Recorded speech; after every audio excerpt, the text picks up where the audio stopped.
This is a presentation of Northeast Streaming Sports.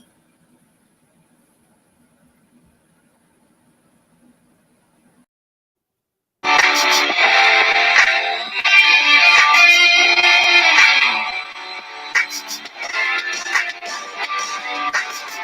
get blue, go Giants. Go big blue, New York Giants. God, it's great to be a Cowboy, isn't it? It's how we do stuff. It's the Cowboys. We're trying to do stuff. Really, it's time to leave the football team. It's time. It's your time.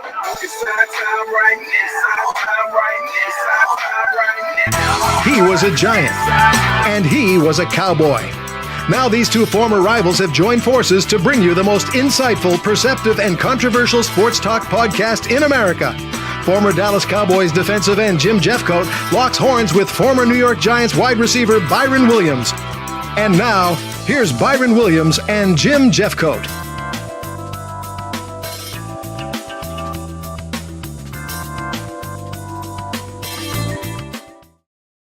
Good evening, Byron. How you doing, Jim? What's going on? Well, everything. Hey, everything is like my players used to tell me. Everything is Gucci.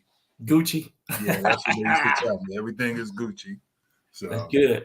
Hey, guess what I did today, Jim? What'd you do? I went and we did Read Across America today. Oh yeah. I got a chance to read to some students today, and man, I talked about this is a book of mine called The Number 87. There you go. I know Timmy Newsom did it up in Virginia. Okay. So it was all over but Timmy Newsom lives here. I don't know why he went to Virginia. Maybe you didn't let him do it in Dallas, the Dallas-Fort Worth there. Well, I'm going to have to put him on that list because, man, we were looking for some more players. We had a couple of players come out. We had I wish you would have told me. Yeah. It was one of those last-minute deals, but really what I want to do, I'm adopting in the school, and we're going to have some pizza parties, and I assured them that we'll come back out. And then I did tell them about the great Jim Jeffcoat. Oh, that's great. That's great. Man, they love them Cowboys up here. You got it right. They're great. They're great. Hey, but they love the Cowboys. But I told them that since I went to UTA, they can adopt this old football player. But we had a good time, really good time. Yeah, there you go. A lot of stuff tonight going on. A lot of things as always. We got a lot of things to talk about, but that's a really good cause. There's anything. My mother was a school teacher. Yeah. And the majority of the time we didn't have a television. So what did we do? We read. She'd get encyclopedias and we read everything. I mean, and that was great to have because it gave you knowledge. Our slogan is readers are leaders. So it goes right along with what you are now. You're a leader. You're still doing some great things in the community, Jim. So that right there give a great testimony. And that's why I tried to share today with those kids. If you start off reading, you pick up real good habits, and really it opened up the opportunities, some doors open, and you be real confident in who you are. I agree, because now in this era and what we live in is kids don't read as much as we did as kids. Yeah. And that is true. And that could be an advantage for you, reading and learning things that way, because everything is on laptops and cell phones and things of that nature. So that is a tremendous cause. And we gave our books, and I know Miss Dickerson, she taught in the Dallas Independent School District for over 50 years.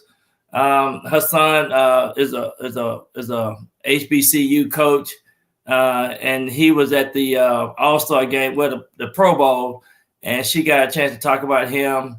And it was a really good day, and it's good to get an educator like Miss Dickerson to come in, and Eddie Dean, a food facility guy down here, gonna cater some food for these kids. So we'll be going back and having pizza parties with them. So we just gonna try to keep them motivated. That is wonderful. That is a great cause, and that's it.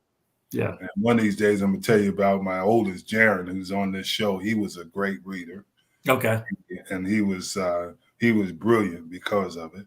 And he'd have all these facts, and he'd try to catch me on them. And most of the time, he did. Well, that's awesome. Everything. So That's great. It is a great cause. But on to the NFL.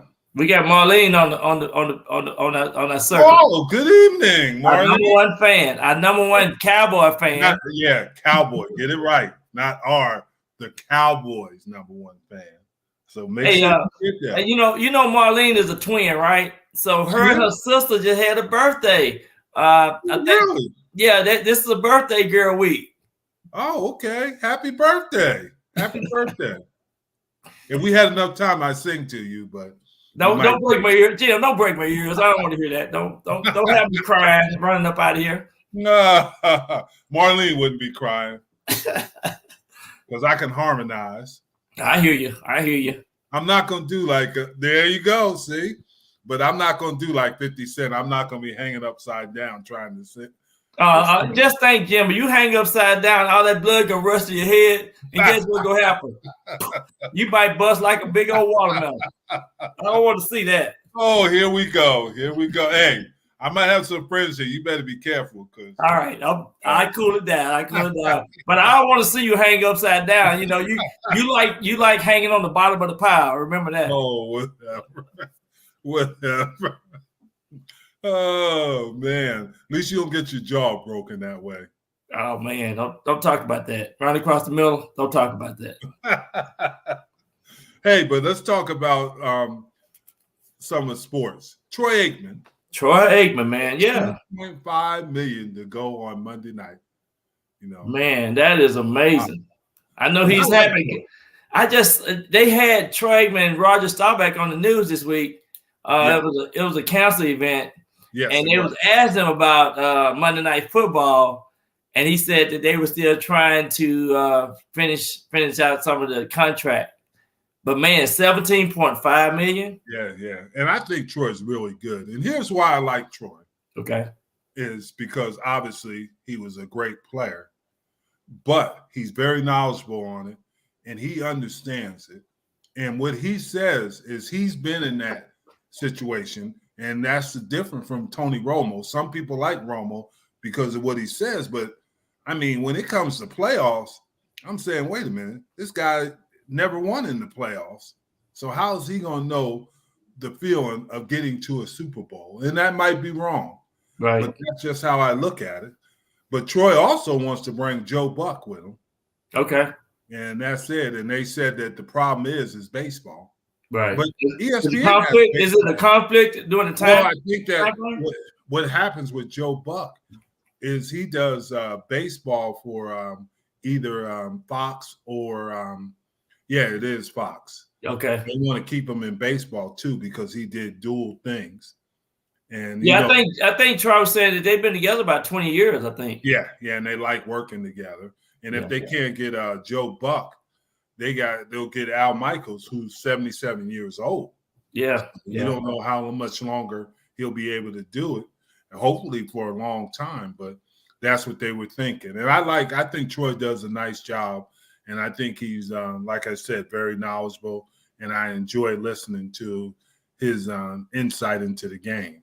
So let me ask you a question. What kind of person is Troy? I mean, I've seen him and passed him, spoke to him several times, but is he personable? Is he a kind of guy that wanted to stand off from, or what? What kind of person? No. Here's the thing that people don't know, and he made a mistake on it. But in the he had put in Jimmy's book. Jimmy Johnson's got that book coming out in Swagger. He was talking about my son, Jaron, but he said it was Jackson. It was Jaron. Jackson was a baby, and when we went to the Super Bowl, he was 2 years old. Okay, Jaron was the one. And if you ever look back there at the interviews, Jaron's sitting on his lap. Oh, yeah. He's taking interviews. Jaron thinks that they want to talk to him instead of Troy Aikman. And that's the kind of guy. Troy was good with kids. He was a good and I like Troy. I like him a lot. I think he does a tremendous job, and he was a tremendous teammate. He was the kind of guy that you talk about certain teammates. He would not just get offensive players gifts at Christmas. He give the whole team. Well, that's great. That's good. That's good to know. That even make me like him better. Yeah, he's a good person, and I mean, if you met him, he start talking to you, and he's the one who put the anniversary stuff for the Cowboys, the Super Bowl anniversary, and together, and we had it at Billy Bob's downtown a couple of years ago, and that's the kind of stuff he does. Well, the good thing about hearing Troy talk and commentate the football game, he give you that insight and detailed information, that really just bring the fans even closer to the game. Mm-hmm. And what's interesting, I've noticed this about where announcing or being an analysis, I guess you would say, is that it's a lot of quarterbacks that are being announced. It's Romo. They're talking about Kurt Herbstreit, who was a quarterback at Ohio State, and these various quarterbacks. But I'd love to see a person from the defensive side, because we see things different. Yeah. Totally different. That's not a negative against them or anything against them, but defensive players look at the whole game different. And that's the thing, from not just D linemen, but safeties, corners, linebackers, because they just what they see. Yeah. Because I think Booker's doing a pretty good job. He seemed to be doing a pretty good job. But but it seems like the quarterbacks is the ones that they really target to bring a little bit more different perspective on the game. I guess because I agree. Because I guess because they have to learn those playbooks, and they got a lot of insight. They almost like the coach as well, coach and player. So yeah, and a lot of times linebackers are like that. I've seen some really smart linebackers that can do those things, and they understand coverage, they understand front play, they understand where quarterbacks are trying to attack you at, and that makes them very successful in there. Yeah, and that's true. Quarterbacks are the most popular.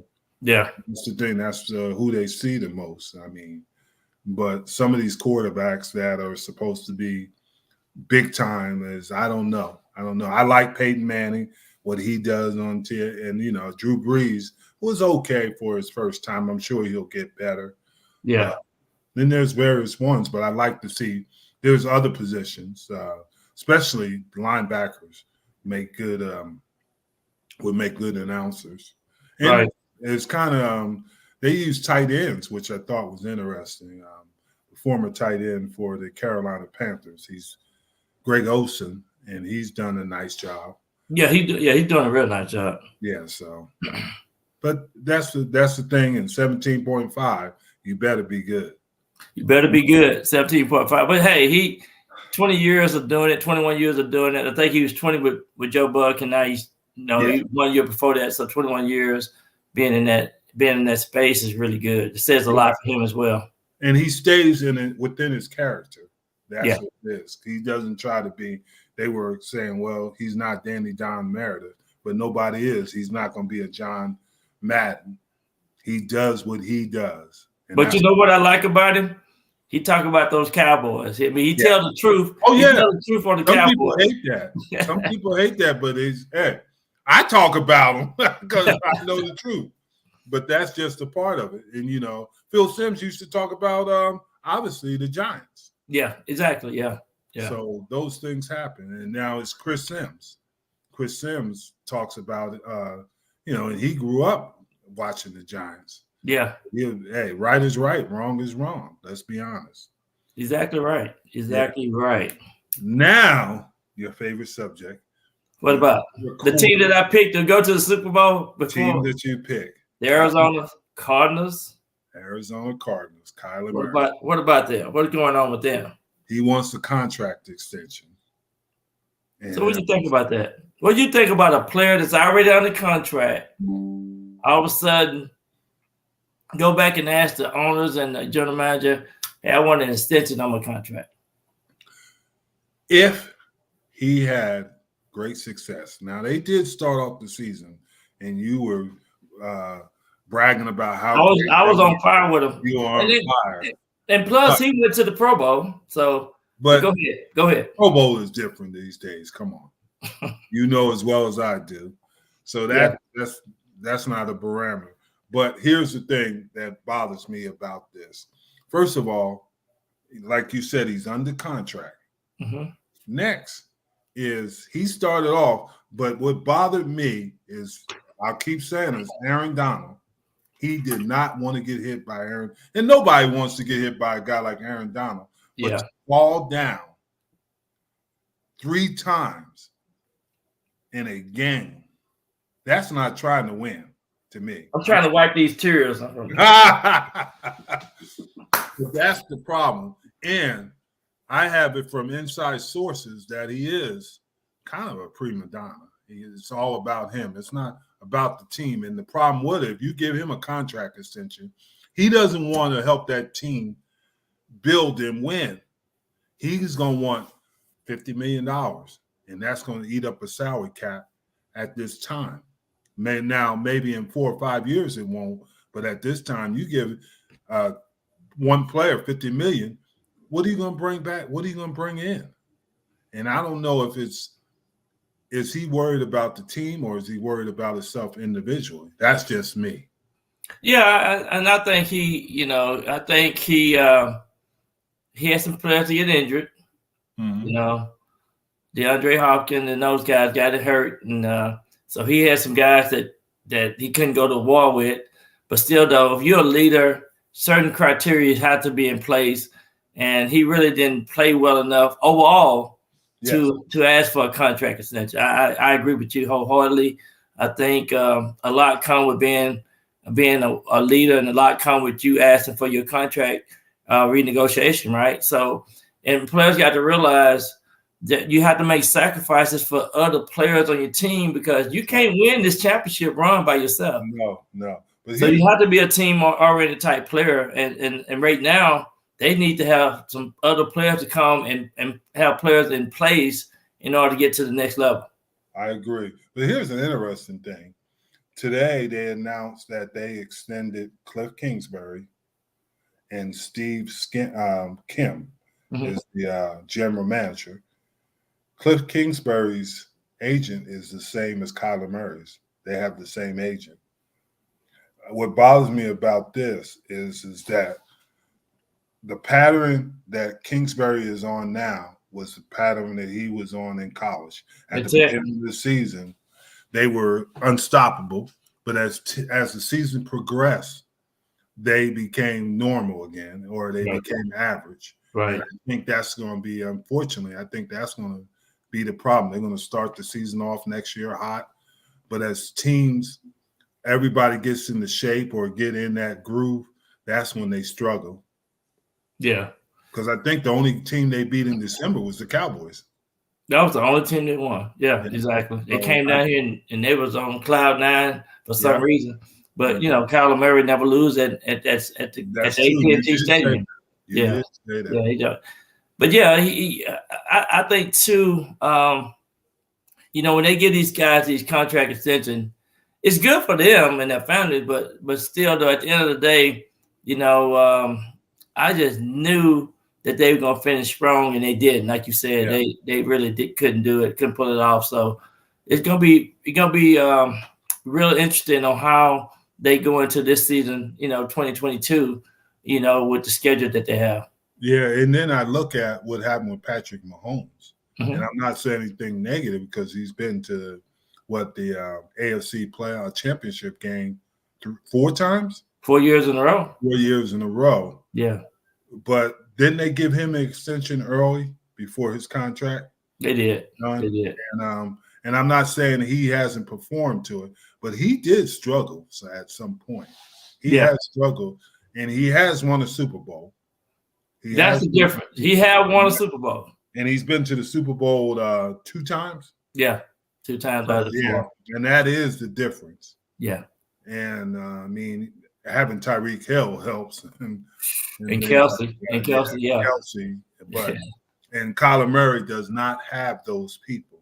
And if you give him an extension, then does he get those people? Unless they're rookies, right? Yeah. And then you got to look at his record. He's 22 and 23 and 1. Mm-hmm. So he still hadn't won the majority of his game played. Yes. He's almost at 50%. Yeah. So it'll be interesting to see what happens there. Yeah. But he does have the threat that he could go play baseball. That's with the Oakland A's. Yes, yes, Mhm. that is correct. He can go play baseball. Yeah. And they say he's a pretty good baseball player because they didn't want him to play football. Well, he look like he getting a little fat, so it might, them quarterbacks, they eat a couple of biscuits, man. Hey, can't hit that ball. Yeah. But if Aaron Donald decides to play baseball and he hits the ball to him, he might fall down trying to escape the ball. Hey, man. Oh, Well, he didn't look that good at the end of the season. No. His performance dropped off. And so he needs to take a look at himself and say, hey, this is what I need to do. Work a little harder and just prepare yourself. And Aaron Donald make you want to run up out of that pocket. Yeah, but also the theory we talked about, running quarterbacks, he was one of them. Lamar Jackson, the injuries that they have an opportunity to suffer. We're worried about Josh Allen going to the same fate. Running quarterbacks, and then Daniel Jones. He ran and he got hurt. And that's the thing, because you open yourself up to more injuries. And, I'm going to tell you the truth. If I see a quarterback, he's fair game. When he's running out of there, and I think he's going to run, and once he's out of that pocket, he's not protected. We can take shots at him. I know this old defensive end that played with Cleveland Browns named Joe Turkey Jones. Yeah. Every time I see him, we always talk about hitting Terry Bradshaw. Mm-hmm. So you're exactly right. Guys love to take the quarterbacks out. Yeah, and then you should have saw that hit when we were at a Super Bowl. We had a 100 sack club, and he was on there hitting Terry Bradshaw. It was brutal. Yeah, he was. But that's a good friend of mine. He just moved from Texas to Florida. Okay. And his brother was Charlie Taylor, who passed away last week. Yeah, unfortunately. The great Charlie Taylor. So they brothers from Grand Prairie. Yeah, from Grand Prairie, Texas here. And so I'm real close to that family, so I know Joe Turkey real well. Yeah. Charlie Taylor went to Arizona State. Yeah. And he always called me the big guy. Hey, big guy. Yeah. He was Charlie Taylor. Taylor was the highest draft pick ever for the Arizona State Sun Devils. Yeah, great guy too. He was a great guy. Love Charlie Taylor. Yeah, he was. The number 42. Yeah, and he coached for many years at the Washington. At that time, they were the Redskins, but yeah, that's great. Yeah. Well, go ahead. What about those Colts? What about Carson Wentz? What's going on with him? That's something going on there. Maybe I think the owner is PO'd at Carson Wentz. Okay. That's just, and I think because they're saying that they haven't finished evaluating them, and I think the owner doesn't like what happened with the COVID issue. Okay. And I think that's what's happening. But Frank Wright would like to keep Carson Wentz. Well, one of the things that really put salt on the wound was when they came at the last game and they went down there and played the Jaguars. Mm-hmm. And they didn't beat them. Yeah. If they would have won that game, they would have went to the playoffs. So, that right there was like, man, a must-win game. You got to be ready to win those games. Yeah, and I agree with you. But I think there's some things and we can't always put it on the quarterback because they had Jonathan Taylor. They had a high-ranked defense, and they didn't get it done. Yeah. They didn't get it done, and they didn't play to the level they had been playing because they beat some good teams. They lost to some teams they should have beat, but they started slow, I think, but then they had a lot of momentum. If I'm correct, Wentz was hurt, a foot injury. So he get hurt every year. So that's what they said the big issue, and they said he wasn't a team guy. I don't know because I'm not in the locker room. Yeah, but with the success he had at Philly and them to trade him, there's got to be some red flags. But I tell you what, like around week 16, they were real high on the coast, and everybody put them in the playoffs. And said, now this is one of the teams that you don't want to play. Blah blah blah, and lo and behold, the last game they just air went out of them. It was just a disaster. Yeah, but when you look at that, sometimes it was like Tennessee. Tennessee gets the bye, if I'm correct. Mm-hmm. And then they lose to obviously Cincinnati when nobody says everybody didn't want to play Tennessee because the running back Derrick Henry is coming back and they were playing good. And then they didn't play well in the playoffs. And then Cincinnati beat them. Cincinnati goes to the Super Bowl. They beat some good teams, Kansas City. And that's the thing. Wentz and them just didn't finish the job. And that's what you always say. You got to finish. We've been through coaches that made you finish the good job. I remember we're playing the Chicago Bears in an insignificant game. And we had a running back named Kirvin Richards. And Kirvin, he took Emmett out after the first half and let Kirvin run. Kirvin fumbled 3 times. Three times? Yeah. We still won the game. Wow. Still won the game. And after the game, Jimmy cut him. And they said, that's what I love about Jimmy. Yeah. But his point was, hey, we ain't having it. That we're here to win. Yeah. Then regardless of the games he play, we're going to win. And he did that some other things. He didn't cut the player, but we had some issues after losing to Washington on the road. And he got on some of those players because some of them were playing cards and being loud. And we had already won the division, but he wasn't having it. And I agree with him on that. Yeah. I agree. And that's where that complacence come in at. And if you let that come into that environment, then you can lose out. And that's probably maybe what happened to the Colts at the end of the season. They got complacent. And they thought they were playing a team that was fighting for, obviously, which they did get the first pick in the NFL draft. Right. They just ready to go fishing or whatever. Exactly. Bill Parcells, I'll never forget this. When I was coaching for him, would have all these mouse traps saying, don't let the media, don't let the fans tell you how good you are. Don't eat the cheese. Yep. And in there, don't eat the cheese. And that's what you do. You get complacent, like you said. And we want to make sure that the people that listen about the cheese is one of the things that distract you. And just like the mouse, you put that cheese on that mouse trap. And what happened when that mouse go and eat that cheese? That's right. That's what we're talking about right there. That's what we're talking about. What we did is to make sure that people are players, and when I played, stayed focused. We had this big old, what do they call, wagon. Mm-hmm.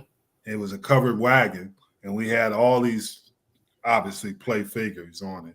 And we had some looking like they're jumping off, some jumping on, and said, hey. Some run behind. Yep. And he said, this is how it's going to be. Some people are going to jump on, some people are going to jump off, but don't let them fool you. Yeah. It's on us to stay focused, get the job done.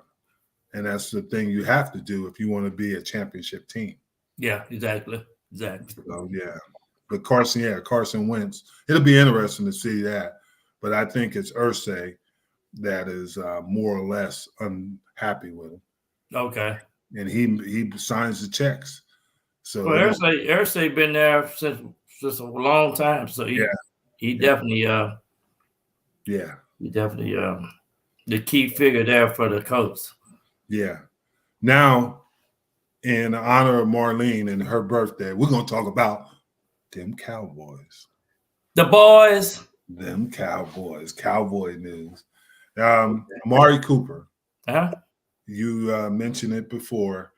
You don't know if he's a great number one receiver. But here's the problem with him. Here we talked about it, which I don't think his salary is unreasonable, $22 million. But did he make the Pro Bowl this year? Let me ask you that. No, but here's $22 million. You're supposed to make the Pro Bowl. Yeah, and here's the problem though: is do you think that CeeDee Lamb is going to be a great number one receiver? I think this is his breakout year. This third year, you got to put up or shut up. Yeah. And he made the Pro Bowl again. He made the Pro Bowl. So I just think the plays, to me, this is why I see the problem is. Everything is in place for him. he when he got that concussion, that kind of hurt him this year. It was slow getting back from that. But other than that, that was the thing that I saw. But I just think too, they got to call better plays for him, put him in a position to where he can go inside and outside. I think putting him in the inside is one thing, but when you move him around and use like they use Cooper Kupp, being able to move him around, put him in motion, let him run a couple of reverses, let him even go a reverse pass or something like that. Put him in these positions to where they're not predictable. The Cowboys over the course of the years have been so predictable to me that if they can do that, then they have a better chance of including all the players around a couple of good players like CeeDee Lamb. Yeah. But here's my thing is that when I think of this is the whole thing. Yes, he could be a number one receiver, but I don't trust him yet. And you might be right. It might be his third year. And you might have to do some different things.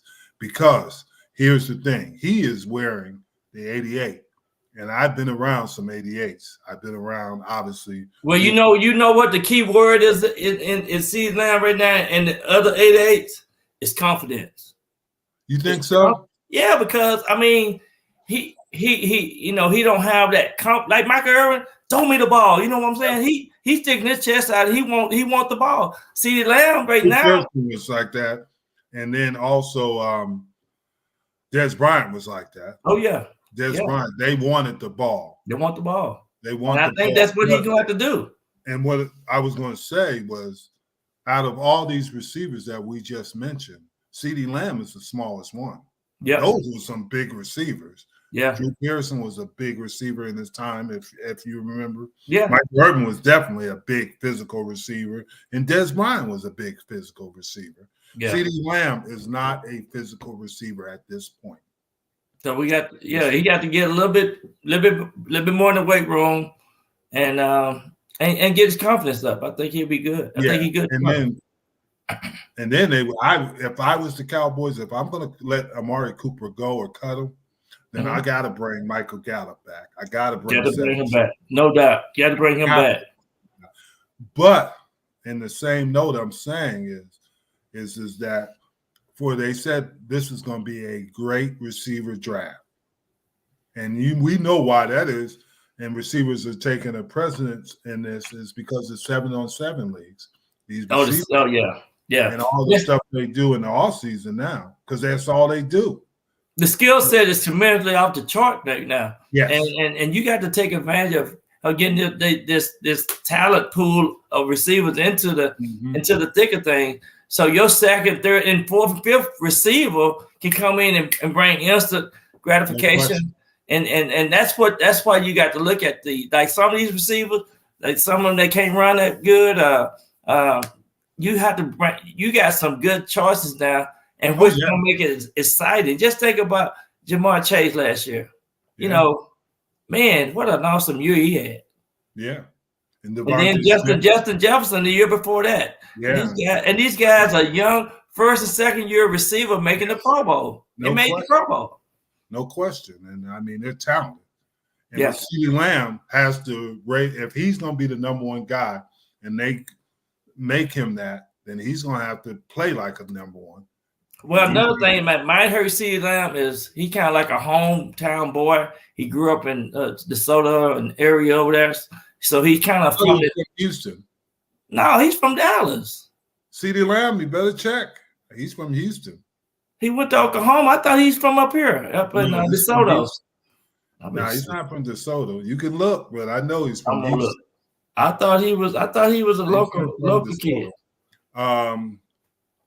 Who is it? Chenault, who plays for Jacksonville from DeSoto, because we recruited him out of DeSoto High School to University of Colorado. But the CeeDee Lamb is from Houston. I didn't know. I thought he was from DeSoto over there. No. Oh, okay. Yeah, he grew up in Louisiana. Yeah. He was born in Louisiana. But he went to school in Houston, high school in Houston. Okay. Yeah, I knew that. But Also, talking about the Cowboys is that they have a couple of free agents: Dalton Schultz, Cedric Wilson, and Gallup, and Jaron Kearse for defense. But they also have on DeMarcus Lawrence and Randy Gregory. They're gonna have to make some tough decisions on that. Yeah. So Dalton Schultz, they're talking about tagging him, but here's the problem with that: is another kid that hasn't played up to the level he's supposed to. There are some good tight ends, maybe not first-round picks, Yeah. but could play that position and be effective. They're not any Kittle. Well, Kittle was what, a 5th-round pick? Yep. I mean, there's not a guys like that in there, or so. They have a couple of good tight ends probably in this draft, but they might be, they might be gone. But yeah, there's a kid out of Colorado State that I recruited when I was at the university. His name is Trey McBride. The interesting thing about Trey McBride, he's the number 1 rated tight end. And the thing about him, he's not like the tight end at Atlanta. Yeah, Pitts. Yeah, Pitts. Kyle Pitts, man, he look like a wide receiver sometimes. Exactly. But Trey can block, he can catch. But here's an interesting thing about him was he was the state champion in Colorado in wrestling, and his brother was too. And the reason he didn't chose Colorado State over Colorado is his brother played for Colorado State, and he wanted to play with his brother. Oh, okay. But he's a really good athletic kid, can run, he can block, he can do things, and he's going to get picked. Probably not in the first round, but he'll be the first tight end taken. First tight end off the board. Yeah, he'll be the first. There's no Kyrie Pitts. No. Tight end position. So yeah, he going to be something special. You can find some tight ends that can and help you in your running game and your passing game, and you can utilize them. So I think that I wouldn't worry about losing Dalton Schultz, and I might be wrong, but that's how I feel about it. The Cedric Wilson, you don't want to lose Cedric. You don't. He came in and played real well. Yeah, and you don't want to lose Jaron Kearse because of the safety position, but you might lose him. That safety position is really special. And you get a pretty good safety. And K-Ron he had a good year. So so you're exactly right. It's hard to replace that safety. Yeah, it is. And that's the thing. And because it becomes more important now with the type of offenses that you face in the NFL. Yeah. Safeties become even more important and essential to you having a successful defense. Yeah, exactly. Yeah, and they also said that your boy had surgery. On his non-throwing shoulder. Yeah. And then Jimmy G had surgery too, and they're talking about trading him. Jimmy need to go to the Washington. That's what I keep saying. Commandos. Yeah, not Commandos, but the Commandos. The Commodores, but. You know they're gonna be singing shit. But you got to give Jimmy G some credit. Yeah, he ain't never lost too many nothing. I mean he been very productive. Exactly. Everywhere he been. And Washington, interestingly, could do it because they have a high draft pick, right? And they have all those first rounders they still got to pay, so they could do it and make it work. And their defense is a beast. Mm-hmm. There was 2 years ago, yeah. Last year they struggled a little bit, but you're right. Yeah. And they're still in that window. They're still in that. Hinkie is not the answer. No. Well, you know what? The Washington Commandos can be kind of like the Rams. Once you get a good nucleus of some players to come in, that's true. They can turn it around pretty quick. That's true. Yeah. Now we got to go on. What you got? Talk about your favorite team, the New York Football Giants. The G-Men. And they're talking about priorities of building back. Both the head coach and the GM said they got to build the offensive line. No doubt. And they got enough ammo to do that. So now we got some football seem like we got some football people in place to recognize that you got to address that offensive line. But here's my question, and to you. After watching the Cincinnati Bengals get to the Super Bowl with a mediocre offensive line, is it more important to get wide receivers in, like you've always said, you got to have 2 running backs? Mm-hmm. Is it more important to making such a big emphasis on the offensive line, but put people playmakers? If there's a guy sitting there that can score points at those draft picks, I think they got 4 of the top 20 or top 40. Yeah, they do.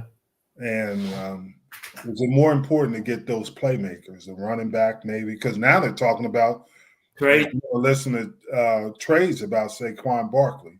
Yeah, I heard that.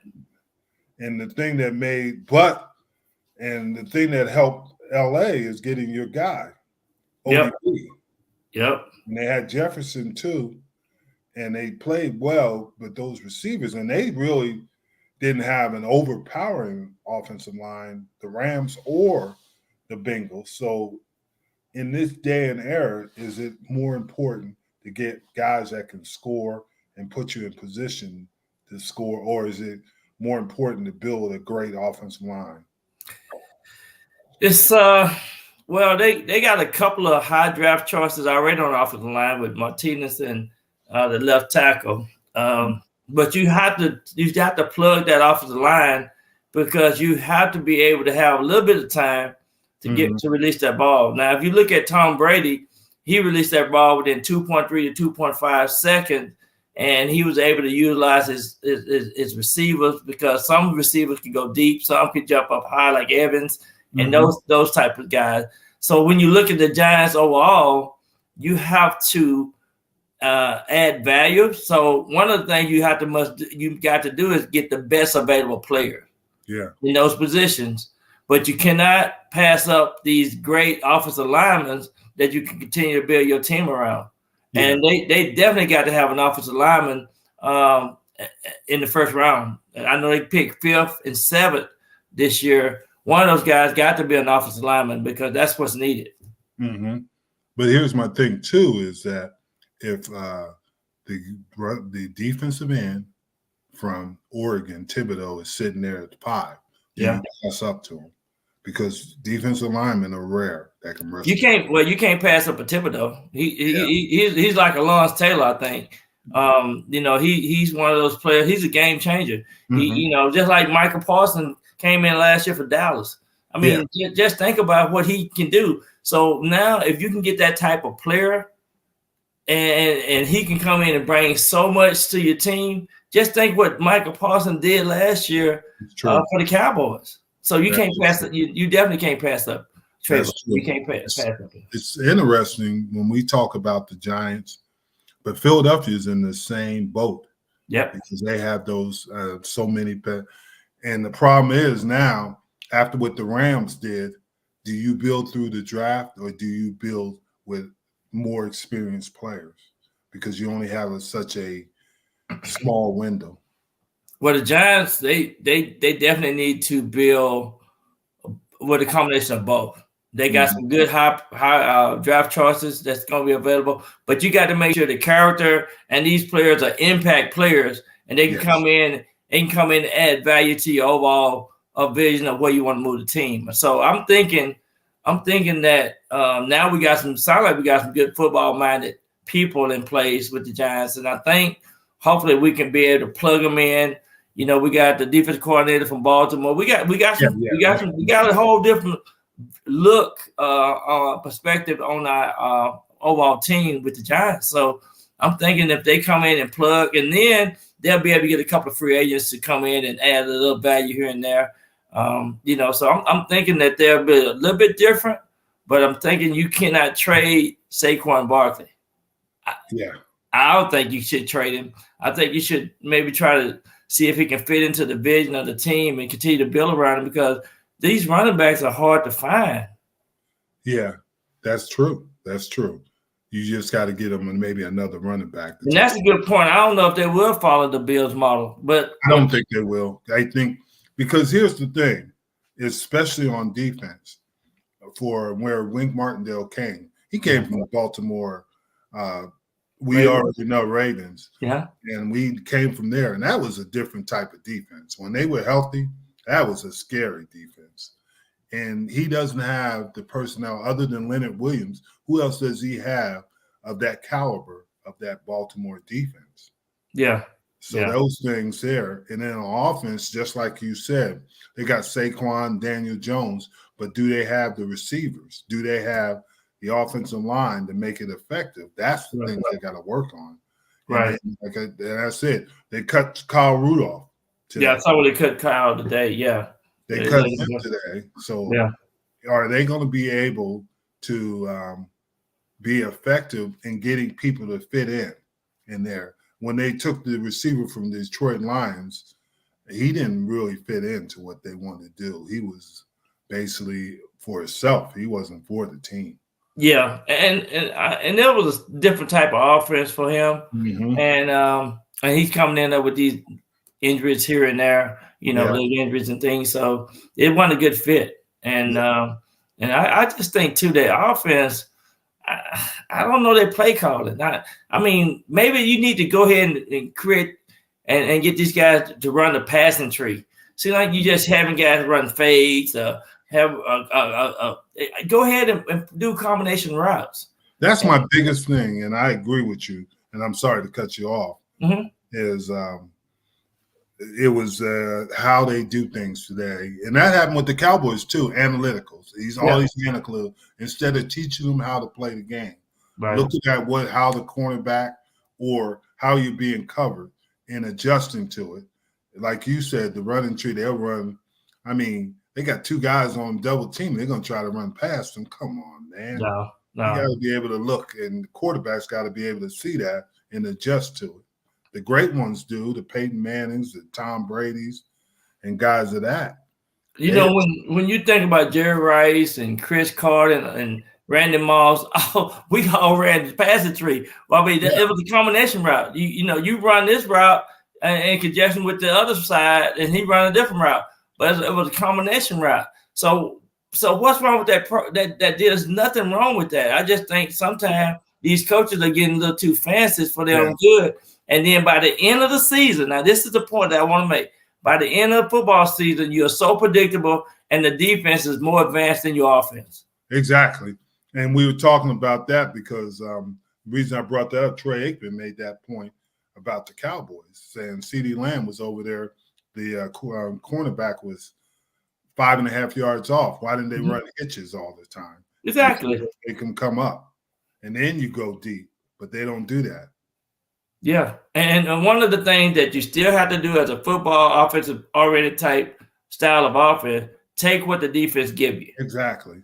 And so many times we're forcing the ball, and then the ball gets tipped. Next thing you know, that's an interception. So I'm thinking too, the game is still kind of simple in so many ways, but these coaches and some of their philosophy is like, let's get it right now. Let's get it right now. And the game is not made like that. Yeah, and a lot of times these I call them gurus, these offensive gurus, always go back after a game and see how many explosive plays they have. But just like you said, it might not be explosive plays. You have to be patient at times. You have to just wait until maybe things open up. But you might have to nickel and dime down there and just keep it patient and utilize things that you have instead of trying to go for the home run all the time. Exactly. But what I can say is this. Cincinnati Bengals was so much fun to watch this year. They were the only team with over 30 plays with 50 or more yards. And they was exciting because they added this dynamic part to their offense, and which brought the excitement and really it carried them into the playoffs. And that's what happened for the Cincinnati Bengals. Yeah, and I agree with what you're saying. But what helped Cincinnati too is they were balanced enough with obviously Nixon and pre-run. Yeah. You had to have so many people close to the line of scrimmage. So those guys were going to kill you. And once they did that, they got that close. That opened things for Chase and Higgins. Yeah. So that's the thing you had because, I mean, I had never seen Jalen Ramsey embarrassed like he was against the Bengals. But he was talking too much before the game. That's one of the things. You cannot talk the game. You got to play the game. Play the game. Yeah. Yeah. He was supposed to be one of the top corners in the league. Well, they tested him. I mean, Joe Burrow, he put the ball. And what I love about he pinpoint that ball. Mm-hmm. Yeah. Yeah. So and back to the Giants, I think, I think the Giants are going to be better this year. And it'll be because of the ball, but it'll also be because they'll be more organized. But we've been saying that for the last couple of years, and it hasn't. We've been saying it, and guess what, Jim? It's a revolving door. Yeah, it is. Every 2 to 3 years, yeah. The same old, and you can't do that. You got to. I think they're a little bit more on the same page, and I could be totally wrong, but I just think they're going to be a better team this year, and it's going to be heavy on Jones and Barkley because they're two quality players, and they get them some help around them. Well, one of the things that we know starting tomorrow, you got the combine, yes, and all the way up until May. Now these teams got to make some great decisions on how they want to move their teams forward. Yes, and it's going to be a lot of plug and play coming up in the next 2 to 3 months. Yeah, and I agree because there's going to be some good players and also salary cap casualties, and you'll have some chance to plug and play. But you got to, like you said about the draft, you got to get the right players from free agency and understanding what you're dealing with. Yeah, exactly. And that's the thing you got to do. It's interesting. My son plays in the CFL, and the majority of their signings in the off season were players that played there because they already know the culture there. Yeah, that's what you're in. But the Giants can't do that. They got to find people who fit into their culture in the free agency market, and that's the thing that you got to do, and that's going to be crucial for them. Yeah, exactly. Yeah.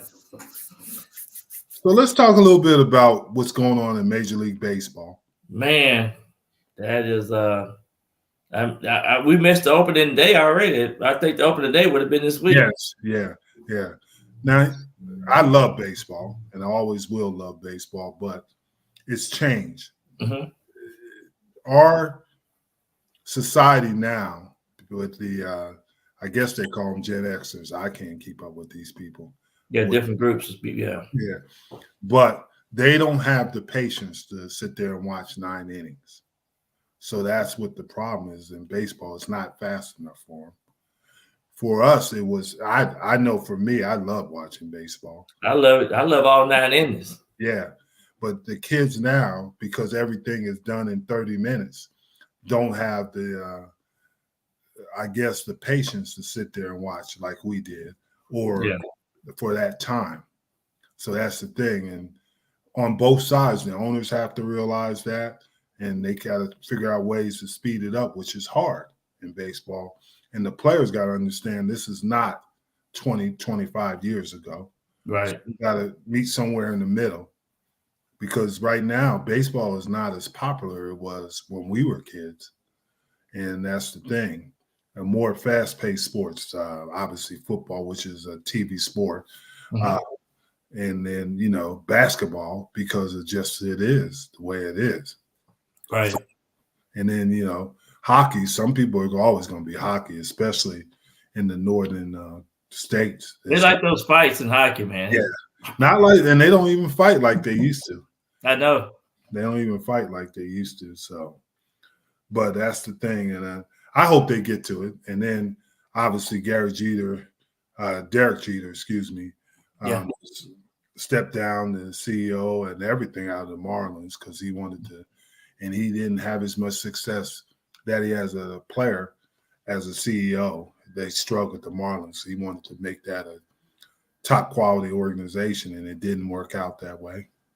Well, one of the things I think, Derek Jeter knew what it takes to win, and he and the things that he did with New York and the Yankees, he knew it, and he said they wasn't moving in the same direction that he wanted to move in. He didn't see them moving and bringing the right kind of players in there and doing the things that he thought they need to do to become successful and win win some pennants. So I understand his frustration, and he said, "Hey, I'd rather move on."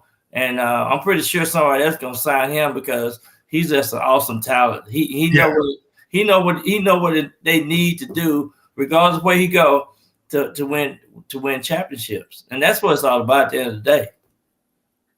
I agree with you, but here's the thing: when you go into a situation, especially as CEO, the winning is about cultures and what kind of culture you have in your locker room. Right. And that's how you build. You could have all the talent in the world. We talked about the Cleveland Browns or the Arizona Cardinals. They got talent, but it's cultures. What is your culture in your locker room?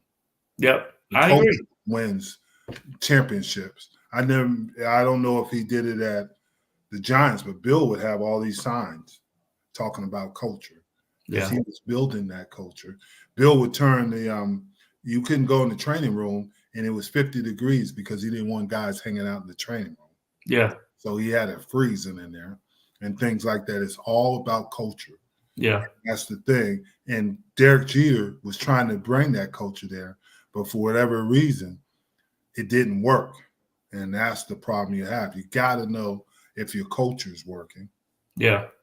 So you think the general manager, the coach, what is it? Is it the combination? If you bring a manager like Joe Madden, I like Joe Madden, and he's been successful. He was successful at Tampa Bay. He was successful in Chicago. Now he's not as successful in California, the Angels. So, but he knows how to build cultures, and that's what you have to do to be successful. You need that coach that is a magnet for the players. Yeah, so they understand, and he can explain it to them why we have to do it this way. Yes, it's just some teams though gonna have a hard go at trying to win. It's some teams never went to the Super Bowl, So you still got about 10 of these teams still lurking out there in the dark, Yeah, but you can do it if you have the right people. Yeah, and they believe in it and they feed into it because they got to repeat, and that's why Jimmy Johnson and Bill Parcells, their staffs repeated what they said. They knew what the marching orders. So real quickly, if you were the owner of the Marlins and you would say, I want to talk to you, Derek, about A, Y, and B, is that something that you probably should have had a conversation with him before you decided to move on? Exactly. Yeah. And why is this not working? Yeah. What are you trying to do? Because everybody in the building has got to feed into that. Yeah. You can't have anybody saying, well, that's crazy. Yeah. You gotta have everybody on the same page on that. And it's hard to do. That's why it's hard, like you said, to win championships. Yeah, exactly. Well, we talking about NBA news. The NBA news, one of the things, James Harden, he in Philly now. They 2-0, huh? 2-0. They play tonight. They play a struggling Knicks team. So they'll probably be 3-0. Yeah. I was shocked. I didn't think James Harden was going to be this good this way. Well, he playing team ball. He looking for the open man. Yeah. And maybe this might have been a good shot in the arm for him. Who knows? Yeah, maybe it was. I got to give him credit. This kid, and then the next is Ja Morant. This dude is special. This dude is special. I mean, I asked my son, was he the MVP? He says no, but I shoot 52 points and to do what he does. Man, he's just awesome. They were saying that next year they hope that he go into do the slam dunk contest, participate. Oh yeah, contest. They said he got some hoops. Ooh, did you see that highlight of it? Shoot, man. And my boy coming back Thursday, Kevin Durant. He'll be back Thursday. Kevin Durant tried to date my daughter while they was at University of Texas. Oh really? They was freshmen together. He was only there for that one semester. But yeah. So wow, okay. Wow, you know what time it is? What time is it? This hour goes. It's B time, victory time. It was a great show. Great show. Oh man, it was awesome, man. We know we got the draft coming up this week, and this is the week of victory. Yeah. Victory for a lot of young players. Yeah. Hey, thank you for joining us tonight. Love to see you next week. Bring a friend. Invite a friend Wednesday. The J&B, baby. The J&B. J&B. Jam and burgers. Jam and burgers. Right, Jim. All right. All right, Mac.